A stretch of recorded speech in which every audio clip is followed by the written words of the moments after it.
years of investigating narco traffickers, this is the first time I've encountered a woman who wields so much power over violent, well-armed men. Over the past 10 years, Britain has gone from being seen as a world leader in drug treatment to an international disaster. La liberación de Marjorie Chacón, conocida como la Reina del Sur, ha dejado a muchos preguntándose cómo logró reducir la pena de 26 años de prisión que enfrentaba a 5 años. Talking about narcotics, what if I told you that some of the most brutal narcos were women?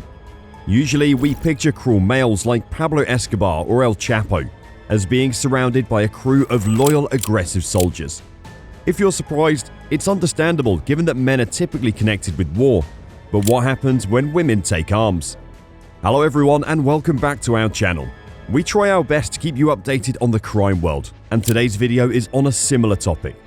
Here are some of the historically most dangerous women narcos. Number 7. Sandra Avila Beltran. Sandra Avila Beltran, the head of the Sinaloa drug cartel in Mexico, is known as the media as the Queen of the Pacific.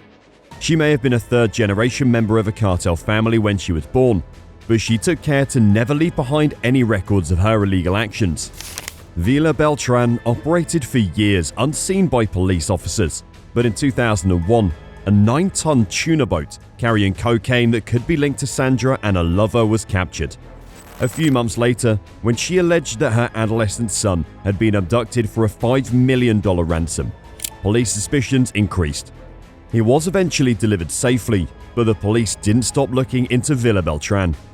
In 2007, she was found guilty of money laundering, and she was sentenced to nearly 7 years in prison.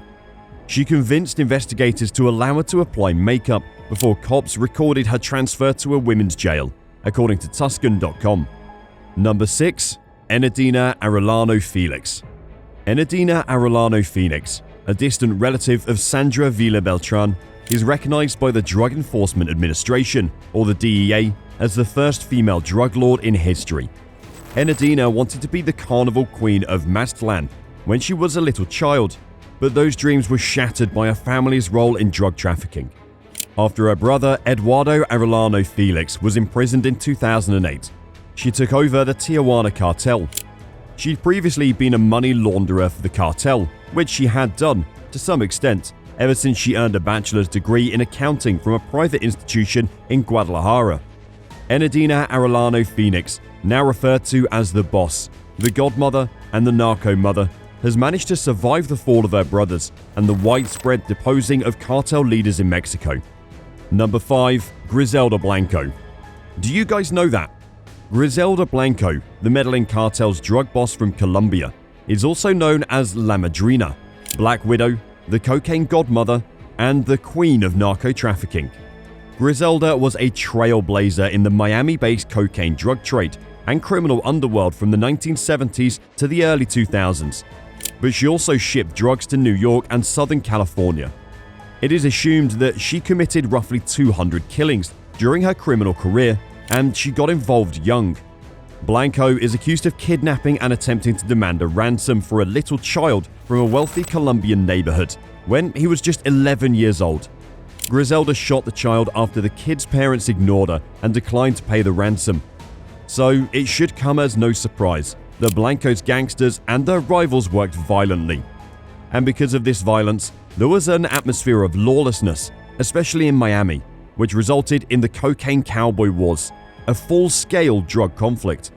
The monthly income generated by Blanco's US distribution network was roughly $80 million. She was detained by DEA agents in 1985, yet her imprisonment did not prevent Griselda from operating her cocaine operation. She was indeed released from jail and sent back to Colombia almost 2 decades later, when she was shot and killed in a drive-by in 2012. The story of Griselda Blanco is more complicated than that though. If you like this video, please do subscribe and like to never miss our regular uploads. Number 4. La Catrina. This is La Catrina, also known as Maria Guadalupe Lopez Esquivel.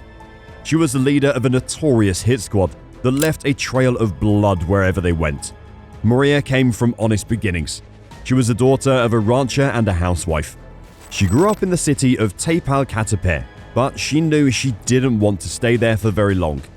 She detested school and never wanted to pursue a regular life. In 2017, she, Maria, had fallen in love with Miguel Fernandez, a high-ranking drug lord, but she refrained from joining the cartel because of her feelings for him. She did so out of a love for fame and money, and within months, she rose up the cartel ranks and began earning huge money. As soon as she did, she began bragging about it on social media, and soon she adopted the name La Catrina, a tribute to the iconic Day of the Dead festival figure. La Catrina joined a group of Secure's young, attractive women warriors who used their good looks and charm to entice and murder members of other gangs, but Maria wanted to advance in their organization. In October 2017, Mexican police were trying to execute a warrant at a home when they were attacked by La Catrina squad. It was a massacre. After they killed 13 officers and injured many others, the squad set fire to 2 police cars. She quickly rose to the position of leader of her team and then became the commander of a hit squad. She and her squad were responsible for several assassinations, extortions, and kidnappings. La Catrina felt unstoppable because it was apparent they wanted to fight the cops in battle. However, when the officers heard her voice when she was giving orders to kill, they knew she was responsible for the attack and knew they had to find her. On January 10, 2020, the National Guard received information about La Catrina's whereabouts. Without wasting any time, the officers surrounded the squad's safe house. This time, the squad was hit in the shootout, but La Catrina had been shot in the jugular. She was then flown to their hospital in a helicopter. Number 3. Rosetta Cutolo. Though Rafaela Cutolo, the leader of the Nueva Camorra Organizata, NCO, has been jailed in a maximum security facility, or a mental facility, since 1963. Rosetta Ice Cutolo has served as the de facto head of the Camorra Mafia for several years. Rosetta managed the Mafia's daily activities independently, even though Rafael gave her orders. She developed a strong mathematical mind and independently arranged business deals with South American cocaine traffickers. Rosetta planned to blow up the police headquarters in the early 1980s, but unfortunately was unable to do so. Soon later, Rosetta escaped during a police raid on her stronghold. She managed to escape with the help of a local priest, who drove her past police checkpoints while concealing her under a rug in a car. She disappeared from public view for the next 11 years. Rosetta instead ran gang operations from several safe houses in several cities. In 1993, the police eventually locate her hiding place after searching for years. Rosetta surrendered without a fight, since she was sick of leading a life of runaway. She did, however, assert her innocence during the trial, which her brother and other gang members supported. Rosetta Cutolo ultimately spent only 5 years in jail. If you like this video, please do subscribe and like to never miss our regular uploads. Number 2. Charmaine Roman. If you think that Charmaine Roman was just a member of a dangerous Jamaican marijuana trafficking organization, Central Florida police discovered after capturing her in 2013.